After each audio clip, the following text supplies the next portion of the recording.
Bom dia, boa tarde, boa noite. Bom dia para as coleguinhas da tia Inês. Boa tarde para os meus amiguinhos do terceiro ano B. Hoje eu estou aqui para dar nossa aulinha de sexta-feira, um aquecimento para nossa aulinha de sábado, em ótima companhia. Ó, vejam quem está me fazendo companhia hoje. Fiona, a gata folgada. Essa mesmo. Ela não adianta, ela fica aí, ela é que manda, entendeu? Então vocês vão ficar. Não se distraiam com ela, por favor. Então, os coleguinhas, alunos da tia Inês, já vem conversando com ela sobre as Olimpíadas, né? Sobre os esportes, as modalidades, ela já me contou. Mas os meus amiguinhos do terceiro ano lá ainda não. Sobre o que é isso, professora? Olimpíadas. Olimpíadas, gente, é um grande evento esportivo que já data de muitos séculos. Isso acontecia na Grécia Antiga e que buscava selecionar os homens mais fortes. E naquela época eram homens mesmo, hoje em dia não. Hoje em dia somos homens e mulheres competindo. Mas naquela época eram os mais fortes, né? Tanto é que o atleta, o homem completo, ele era o triatleta, né? Ele conseguia, que é hoje, né, uma modalidade esportiva do atletismo, em que ele passa por várias modalidades olímpicas e o vencedor é o superatleta, né? Que naquela época também tinha essa. Hoje em dia a gente não valoriza tanto, mas naquela época era assim que funcionavam as Olimpíadas. Geralmente eram guerreiros, e geralmente porque eles cresciam para isso, né? Eles eram educados para isso.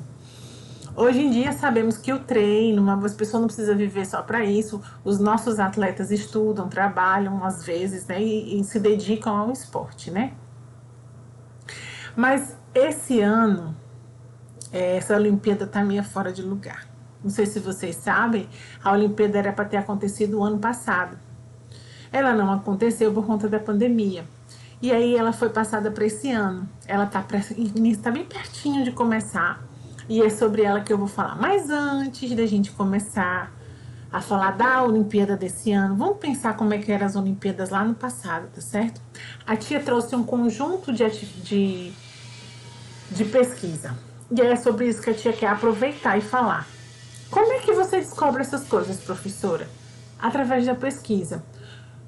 Nós temos uma ferramenta muito legal que é a internet. Então, tudo que a gente quiser saber, que a gente quiser se informar, a gente tem a internet para nos ajudar. E com boa vontade de leitura, a gente aprende muita coisa. Eu vou mostrar para vocês como é que eu aprendi, como é que eu descobri sobre as Olimpíadas. Vamos lá?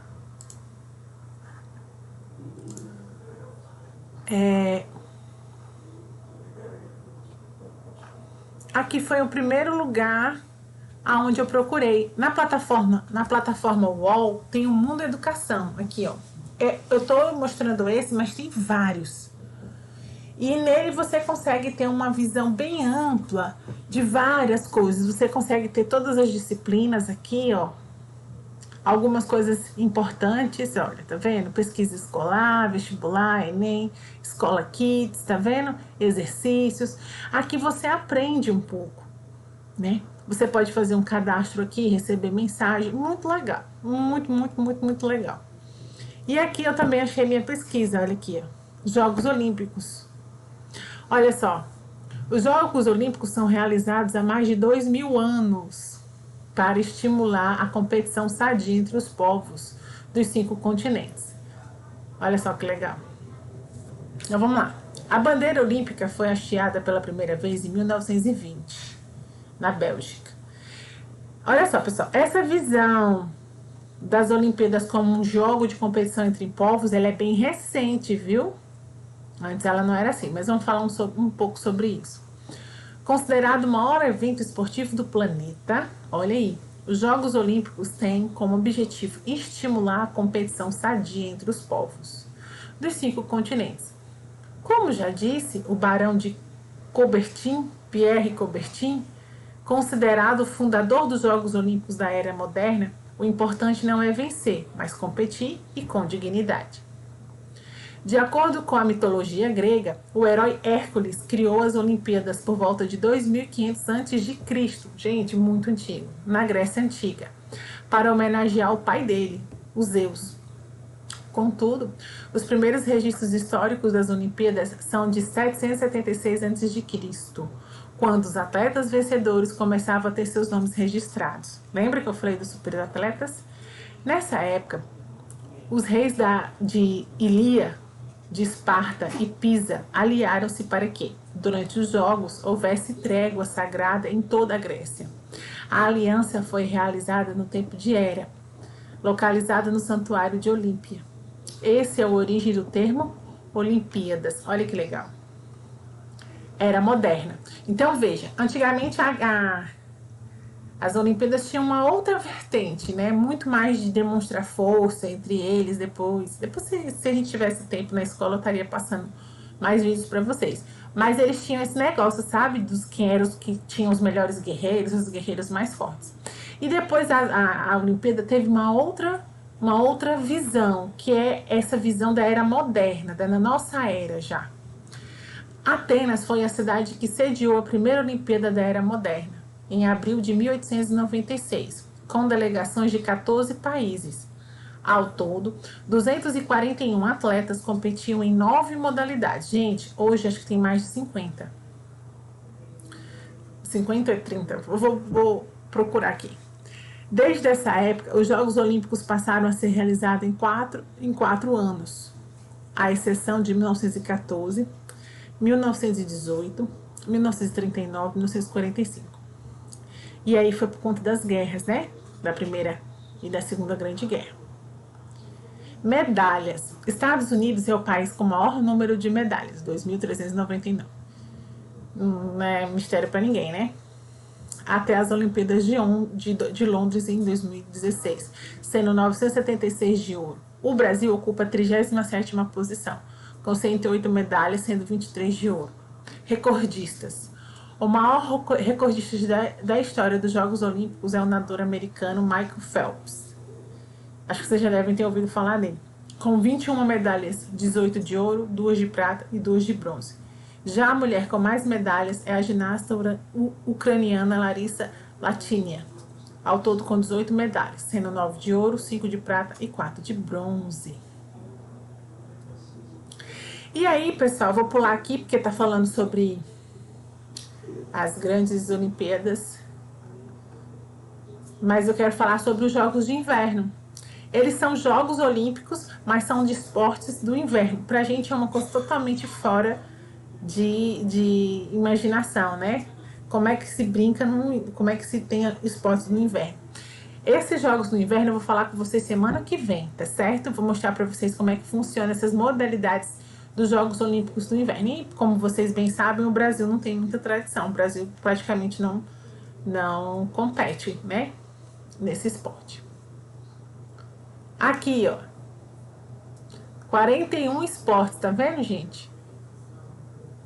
Ó, 41 modalidades, tá vendo? Ó, 130 modalidades femininas, 306 provas, 206 países, 161 masculinas. Gente, é muita coisa.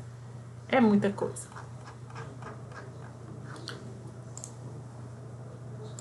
Viram aí? É um grande momento do esporte, né? Do esporte em geral.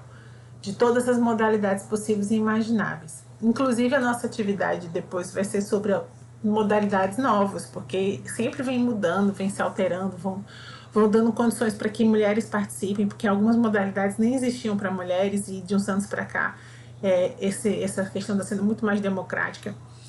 E eu não coloquei aqui porque eu vou falar semana que vem, junto com os Jogos de Inverno, as Paralimpíadas. Tio, o que é Paralimpíada? É a Olimpíada para as pessoas com alguma necessidade especial.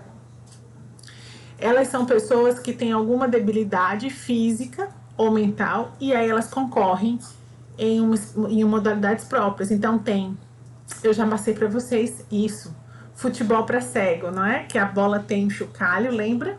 Pois é uma modalidade dos Jogos Olímpicos. A natação, tem a natação para pessoas amputadas ou com pouca mobilidade. Tem o basquete sobre cadeira de rodas, tem várias modalidades, a tia vai mostrar para vocês. Esse é as Olimpíadas. Elas geralmente acontecem logo depois dos Jogos Olímpicos, aí tem as Paralimpíadas. Deixa eu ver quem mais. Pronto. Eu acho que sobre as Olimpíadas, provavelmente dito, era isso que eu queria falar com vocês. Agora, vocês viram que é periódica. Toda Olimpíada, ela é em algum lugar diferente, em algum país cedia, ou às vezes dois países em conjunto. Às vezes, quando acontece em alguns países na Europa, eles fazem em dois países. Às vezes o país é muito pequeno, não comporta. Mas esse ano, que deveria ter sido o ano passado, as Olimpíadas vão ser no Japão. E o mais interessante da gente estudar essas Olimpíadas de 4 em 4 anos, assim como é a Copa, a gente entender como é que funciona o país, né? É muito interessante porque todas as nações do mundo vão ter contato com a cultura japonesa de perto, não é só de ouvir falar, é de conhecer. Isso é uma outra parte muito legal dos Jogos Olímpicos, essa interação entre nações, essa interação da cultura de vários países. Mas como é que é o Japão, professor? A gente tem uma mentalidade que Japão só é sushi e luta, né? Não, o Japão é muito mais que isso. E aí eu trouxe para vocês algumas coisas que a gente já vai passar aqui rapidinho, para vocês conhecerem, sobre o Japão.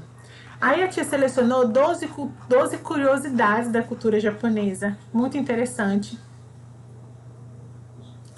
para que vocês conheçam. Primeira coisa, deixa eu contar aqui uma historinha rapidinho, antes de a gente começar. Eu nasci em São Paulo, e lá a gente tem muitos imigrantes japoneses. Eles fazem parte da cultura da minha cidade lá, porque existem lugares, bairros inteiros que representam a cultura, e eles são extremamente inteligentes em preservar a cultura deles, entendeu? O que a tia tem para dizer sobre eles? O que a tia conhece? São pessoas gentis, afáveis, falam baixo, são extremamente educados e valorizam muito essa questão de família. Pai, mãe, avós, eles têm muito respeito por isso, prezam muito isso. E os irmãos mais velhos. Eu acho muito interessante isso.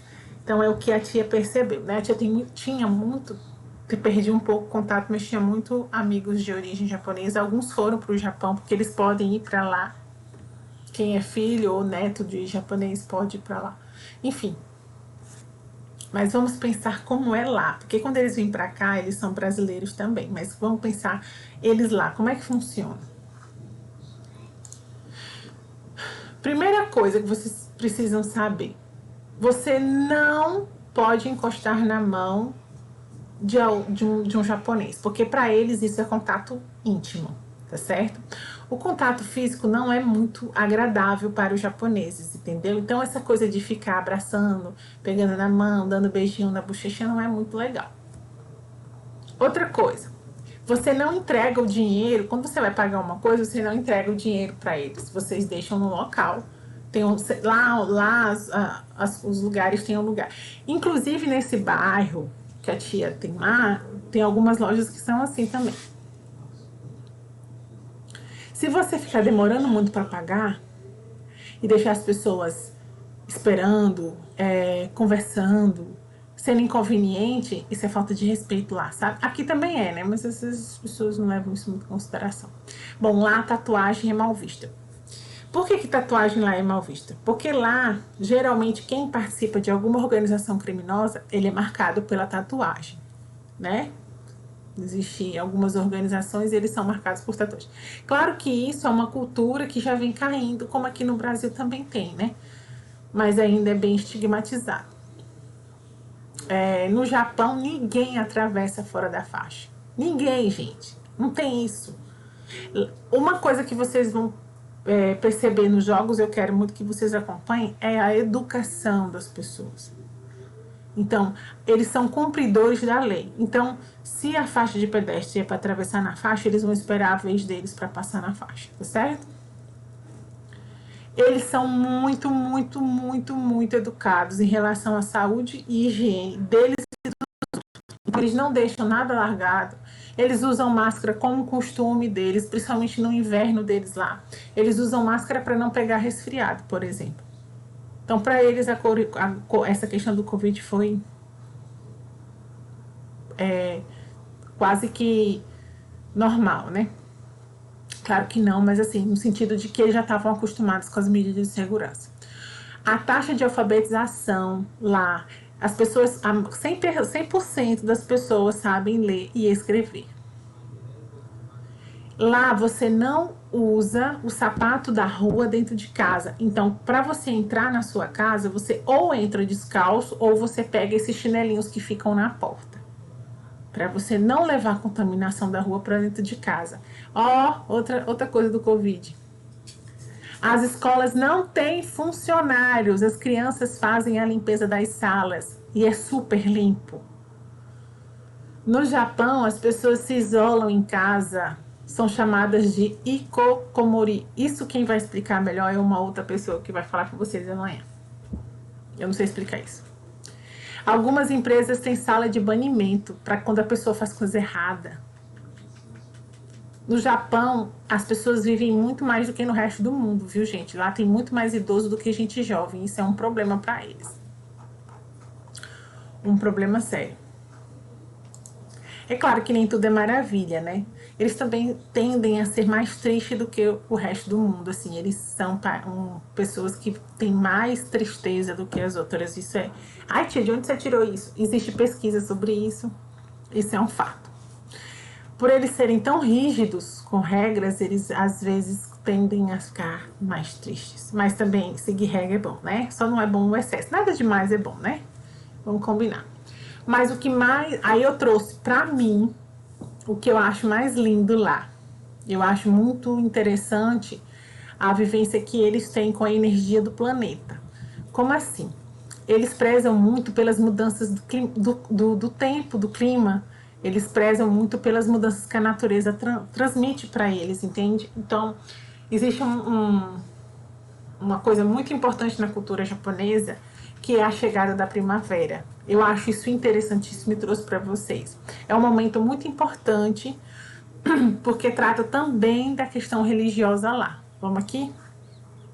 Deixa eu mostrar para vocês. Eles têm as cerejeiras lá. Aqui no Brasil também tem, mas lá é um... Ó, olha que lindo.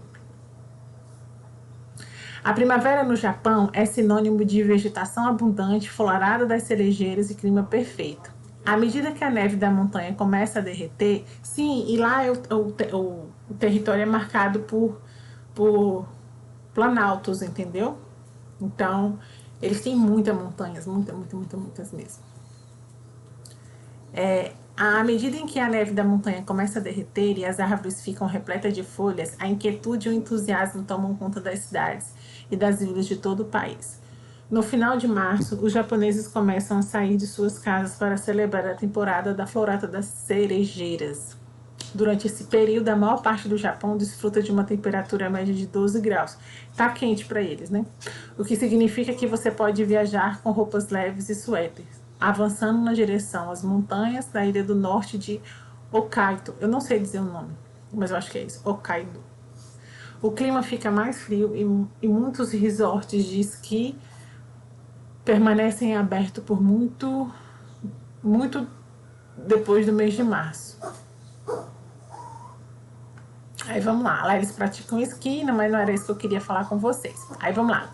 A florada das cerejeiras. As cerejeiras começam a florescer na ponta sul. Eu não vou dizer o nome das cidades, que não precisa, né? A tonalidade rosa e branco toma conta das cidades, vilarejos, parques e montanhas, criando muitas oportunidades de diversão e celebração ao ar livre. Olha que legal! Os moradores se reúnem em parques para celebrar a temporada da cereja, comida e amizade. Com cerveja, comida e amizade. Tragam uma toalha e o piquenique. Ó, que legal, gente. Olha que lindo. Elas ficam assim, ó, os caminhos lá, tá vendo? E daqui a pouco essas folhas vão cair, o chão fica colorido, ó, tá vendo? É muito lindo. A cerejeira é considerada a flor símbolo do Japão. O país também é o lar de muitas outras variedades de flores, graças a artes botânicas tradicionais. Então, deixa eu ver se é isso mesmo. Pronto. Era isso que eu queria mostrar para vocês. A arte do cultivo das flores é uma arte japonesa. E existe alguns jardins lá onde eu nasci, realmente assim, é uma coisa impressionante, parece que é artificial. Eles têm uma técnica para que essas flores floresçam da forma como eles querem. Você já ouviu falar do bonsai? Eles pegam uma árvore que ia crescer enormemente e fazem ela ficar em miniatura. Eles têm várias técnicas para isso. E eles têm uma tradição, pelo menos lá de onde eu sou, São Paulo, Paraná, de ter bons comércios relacionados a isso, plantações de flores, inclusive, porque lá também faz muito frio, né? Para lá onde a tia nasceu, então geralmente um clima não é tão frio como lá, mas parecido. E as flores que eles trouxeram floresceram aqui no Brasil, por isso que a gente conhece a cerejeira. Inclusive tem vários tipos, vários cheiros de cerejeira e tal, porque eles trouxeram pra cá. Aí, resumindo, é isso que eu sei, é isso que eu conheço, muito do que eu já convivi e do que a tia já pesquisou. Mas tem uma pessoa que eu conheço que ela tem um conhecimento maior sobre isso e sobre uma parte da cultura japonesa bem específica, que é os mangás, né? Mangá, sei lá como é que chama. Enfim. E um tal de otaku. Não é isso, Natália? É otaku que chama, né? Pois é. Ela é otaku. E aí ela vai, amanhã, ela vai abrir uma salinha no Google Meet e vai mostrar algumas das... que não é série, né? Como chama, Natália? Não é série, é um outro nome. Peraí que eu vou lembrar. Anime. Que eles são viciados, ela é viciada, que chama taco, né? Pelo que eu entendi isso.